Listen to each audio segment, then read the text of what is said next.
So Bungie just came out with the Heresy reveal stream and revealed a lot of good things, including the new aspects coming to our respective kits, the new episode activity, new reprised weapons, the artifact, and more. We're going to cover some of the new important things that they showed off in there, so be sure to like and subscribe if you enjoy the content, and let's just get into it. So 5 minutes into the live stream, Bungie reveals the artwork for the episode, and I gotta say, I'm digging the vibe. It definitely feels inspired by H.P. Lovecraft mythos involving Cthulhu and all those other types of creatures. I mean, even looking around, you see a lot of weird taken corruption to the Dreadnought, and many taken vines and tentacles running throughout. If you look even closer, you can see these weirdly realistic taken eyes and some weird gem at the center of the Dreadnought's weapon. I assume that's the Echo, but it's just strange seeing that it's twisting the ship in this way. And somehow Oryx's soul is peering out to us from the top of the ship. I don't know if this implies that somehow he survived after we killed him in his throne world, especially considering with the Hive, if you kill them in their throne world, they're actually dead permanently, but it seems like maybe his essence or his shade like we fought in King's Fall might make an appearance. Who knows? At 9 minutes and 50 seconds, we see the new arc machine gun we were getting with the episode. This thing looks to be a menace in PvE.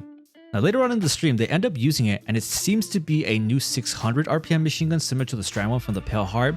If so, it's definitely gonna be a must grab for sure. Then right after it shows them with the weapon, it also shows him picking up this taken osseous fragment.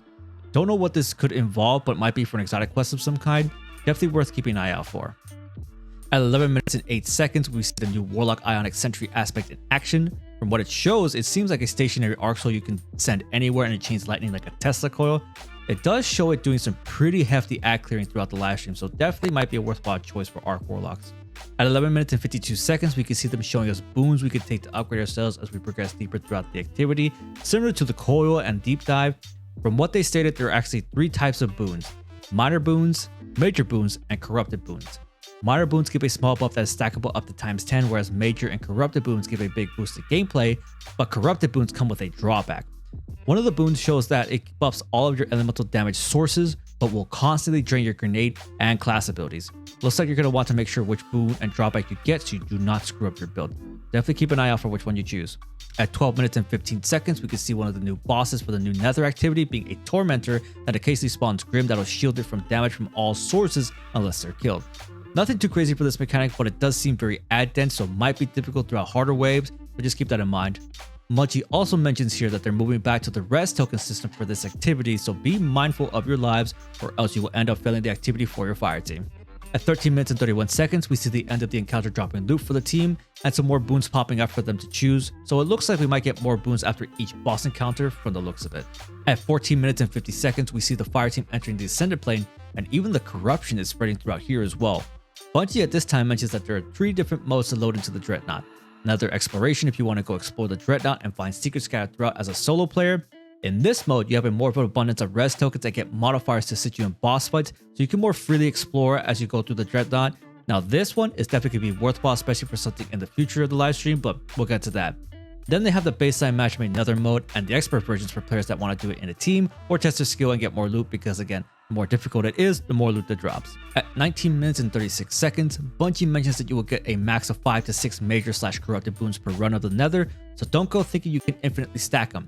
Be sure to choose wisely which boons you want, as you're stuck with them till the activity is done or you wipe. At 20 minutes and 15 seconds, we see them doing one of the encounters in which they need to destroy these hive clusters on the walls and clear out some taken in order to open up a taken cluster to be destroyed.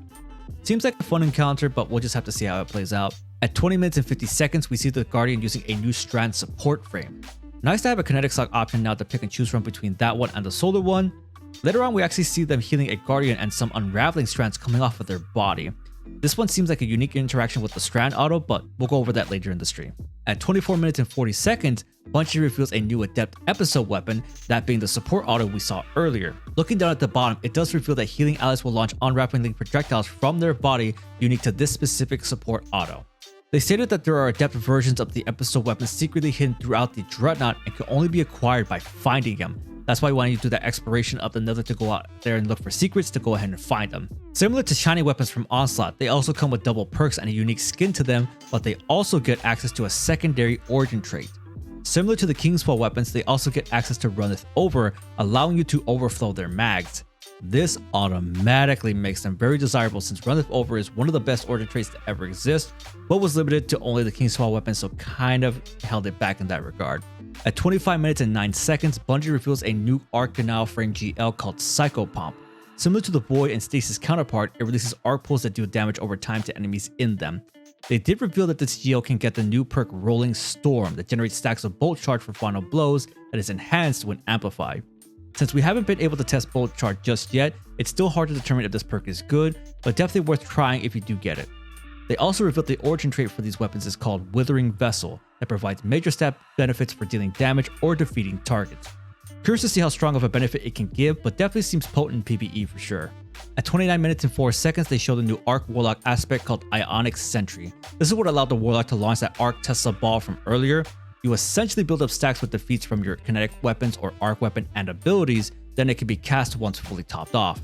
The description does mention that it causes a blinding blast wherever it lands, so it could be very good for launching into a group of enemies to stun them, then wipe them out with all the chain lightning from the Tesla ball. It also builds up your stacks of bolt charge, which could let your own sentry cause lightning strikes on top of its chain lightning. This aspect is looking like it's going to be hella strong for raids, and especially for that new dungeon race most likely. At 32 minutes and 2 seconds, they showed a new Arc Titan aspect called Storm's Keep. Casting your barricade grants a moderate amount of bolt charge and continues to build up as long as you and or your fire team are behind it. The kicker with this aspect is that it allows you and your fire team's weapons to trigger bolt charge as opposed to your abilities. They did mention that this pair with Titan Rampart's new buff it's getting could make it very lethal for DPS rotations in the future. I don't know about you all, but I'm going to be making this build for the dungeon race just to be on the safe side. In case we need that DPS, we need all the DPS we can get. At 34 minutes and 25 seconds, they reveal the new Void Hunter aspect called On the Prowl. Listen to how crazy this sounds. With this aspect, anytime you go invis, a random enemy around you gets marked as a high value target to you and allies. If a marked target is defeated, they drop a weakening cloud that you and allies can pass through to go invis, while also giving you bonuses to reload and stability, as well as granting melee, grenade, and class ability energy. This aspect looks like it's going to be insanely broken, merely for the fact that it can infinitely chain off of itself, so you can go into the invis clouds to make you go invis again, to mark another target, and just keep repeating it. Although I have some concerns that it could be very busted in PvP, but we'll just kind of have to see how they tuned it out in there, but it's looking like you hunters are going to be eating good this episode. At 37 minutes and 20 seconds, they revealed the artifact mods this episode, and already it's looking so much better than last episode's. Champion mods we have this time around are Unstopped Fusions and Linears, Overload Machine Gun, Anti-Barrier Sidearm, Anti-Barrier Sniper, and Unstopped Glaive. I'm glad to have Anti-Barrier Sniper back because that's one of my favorites, although I do hope Anti-Barrier Sidearm works with Rocket Sidearms as well. Then they show a new artifact mod called Void Flux, which causes your Void weapons to release a volatile explosion after defeating a weakened target that increases in radius the more powerful that target is. Then they reveal another artifact mod that can pair well with it called Maligned Harvest that allows your next instance of Void weapon damage to create a weakening burst after rapidly applying volatile. These two mods are the perfect synergy and are going to be a must-have for Void builds this episode. Definitely worth it. Definitely a must-have. Next, they reveal a classic strat mod and personally one of my favorites to ever exist called Horde Shuttle, which occasionally spawns threatlings whenever damaging an unraveled target. This pair with Warlock with Swarmers is a threatling pumping machine because your threatlings are unraveling. The unraveling creates a tangle, you throw the tangle, that makes more threatlings, they're doing more unravel, and the unraveling damage is making more threatlings. See where I'm getting at? Definitely going to be a must-have build, and definitely one I'm going to be rocking once I do unlock this mod. Next, they showed the mod Flash Over, which causes you to become amplified whenever you get max bolt charge and causes lightning bolts to deal more damage. This pair with Storms Keep Sighting Titan is going to add so much DPS if it's a significant buff. We'll just have to wait and see. Then at 40 minutes and 34 seconds, they did the unthinkable. They brought back particle deconstruction.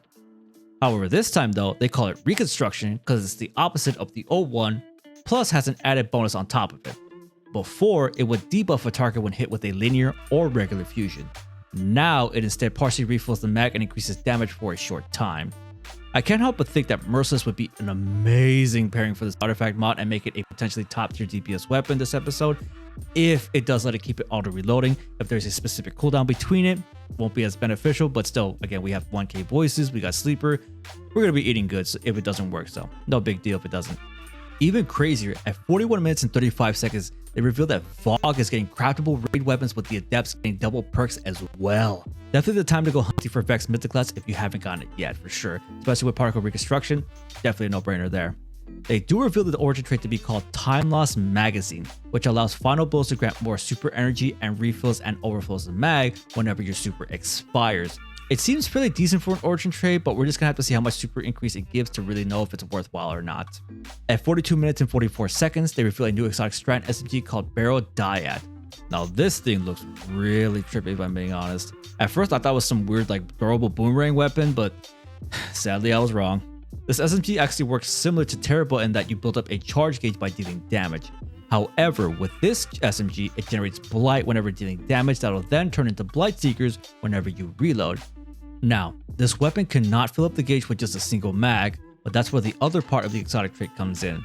The other part essentially auto-reloads the weapon whenever you're not firing, but you do slowly lose Blight the longer you go without dealing damage. So it's going to be a little mini game with this SMG trying to build up as much Blight as possible to get max Blight Seekers while also keeping in mind your mag size, so definitely going to have a skill ceiling to it, so definitely worthwhile to get used to. The second part of the trait allows it to build more Blight when hitting 3 different targets, which plays into the Blight Seeker aspect because the Blight Seekers can hit multiple enemies. So ways to keep going into that cycle of Blight Seekers, you're getting Blight up more and kind of feeding into it.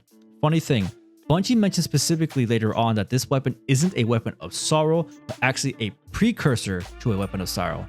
Very odd, but I think they're trying to nudge us to try it with Necrotic Grip since it pairs well with all weapons of sorrow, or might be hinting at a potential exotic coming in the future that pairs with precursor weapons to weapons of sorrow. I don't know, something along those lines, but definitely might want to try with Necrotic Grips. At 45 minutes and 20 seconds, they reveal our new Season Pass exotic called Lodestar. It's actually our first ever primary trace rifle to be introduced and has 2 different firing modes.